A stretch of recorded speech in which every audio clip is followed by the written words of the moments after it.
JNU के अंदर राष्ट्र विरोधी नारों का एक नया वीडियो आज हमारे पास आया है. A number of journalists are protesting in There were 2 journalists against 15 people who were greeting court में जो हुआ पत्रकारों के साथ जो मारा गया है, those anti-national, anti-India elements who deserve to be caught.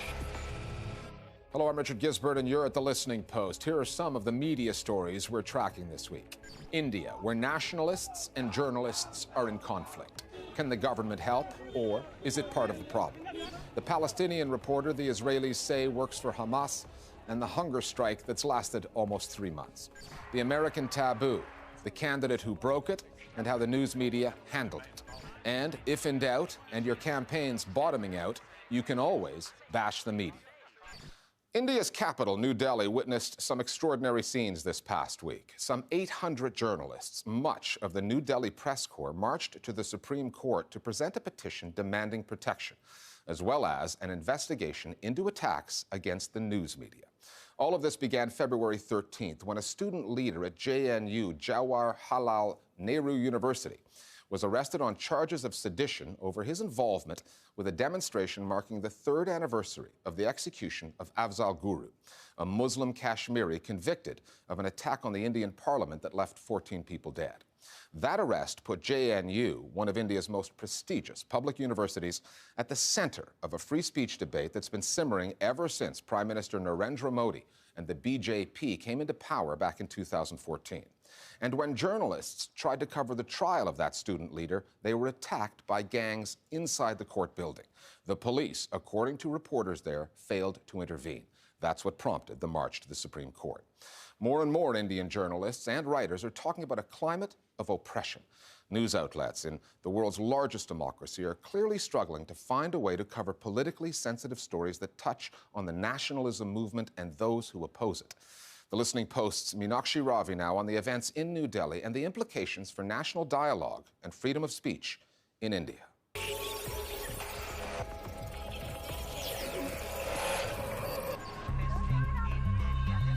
Over the past 10 days, Indian news consumers have watched a debate unfold on their TV screens with ever-increasing decibel levels. A big row has erupted in Jawaharlal Nehru University. Students shouted anti-India slogans.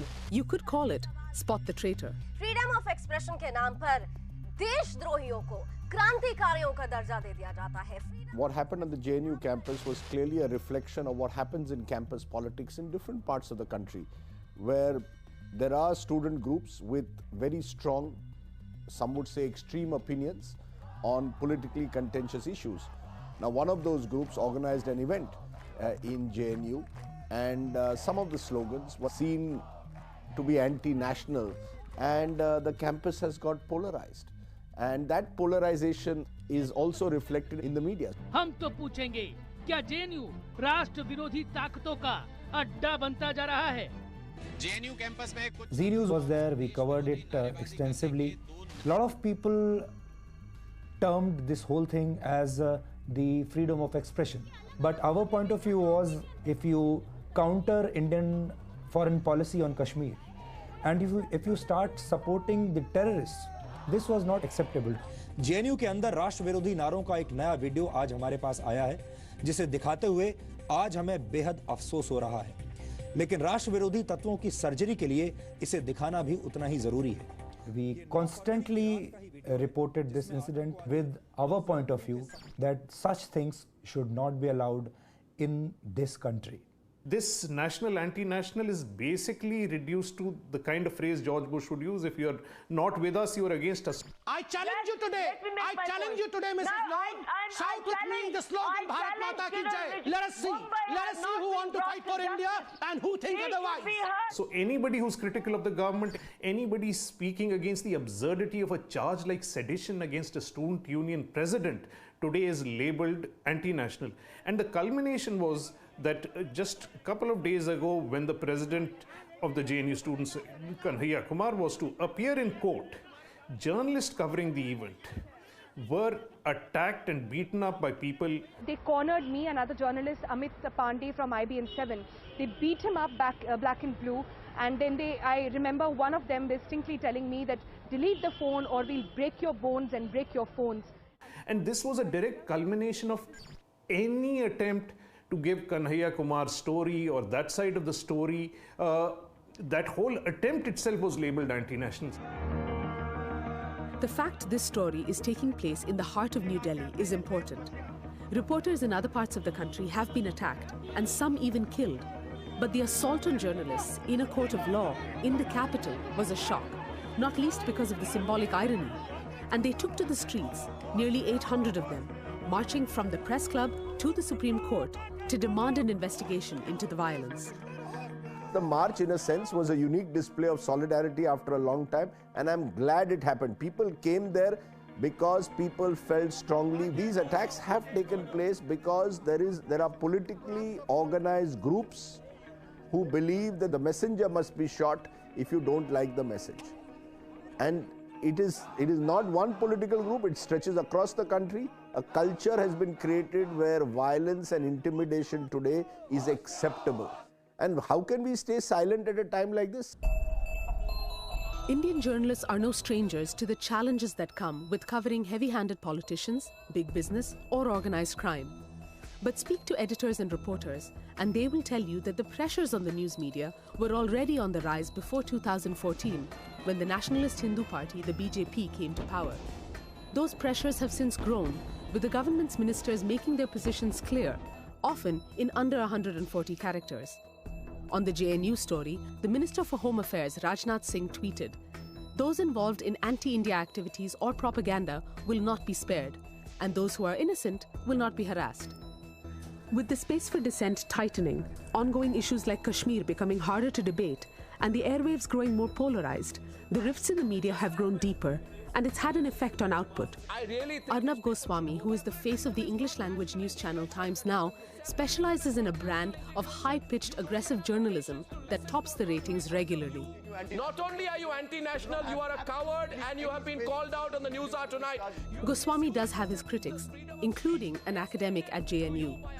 Professor Parnal Chirmule wrote, Arnab Goswami of Times Now is on the front lines of a parallel war against nuanced thought, against honesty, against intellectual freedom, and against truth.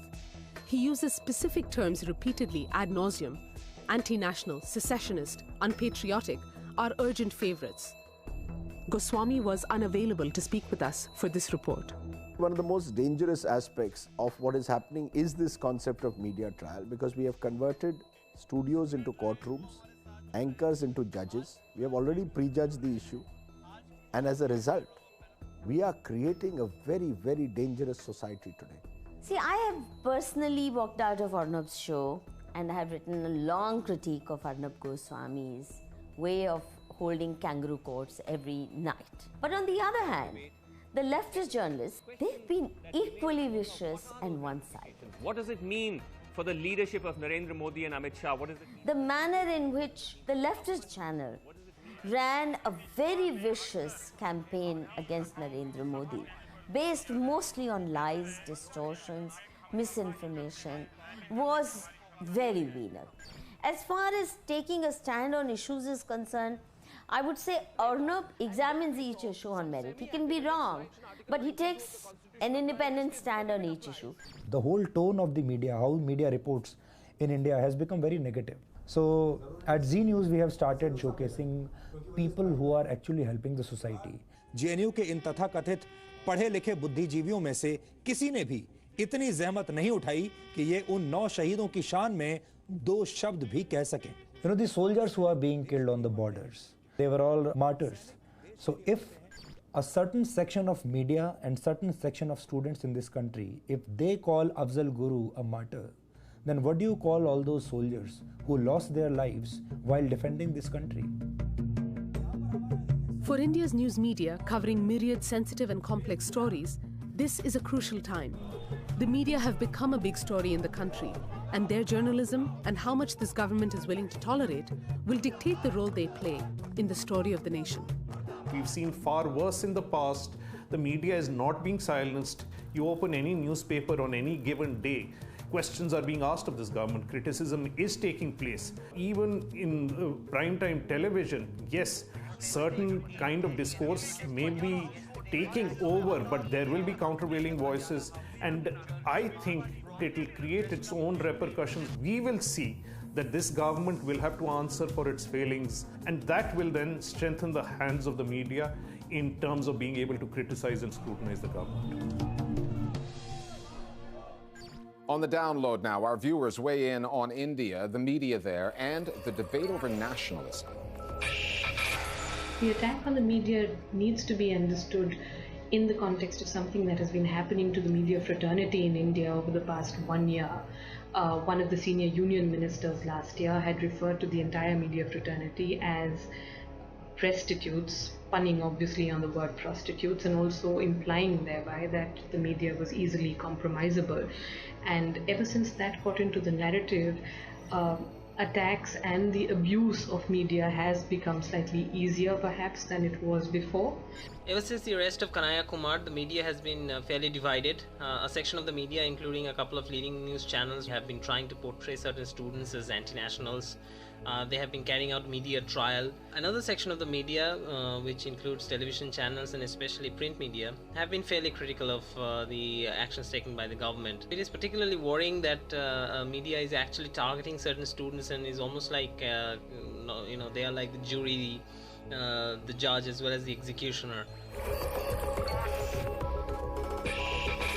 Other media stories that are on our radar this week. A Palestinian journalist imprisoned by the Israeli authorities is now reported to be more than 85 days into a hunger strike, and his lawyer says he is on the verge of death. Mohammed Al-Keek was working for Al-Majd TV when taken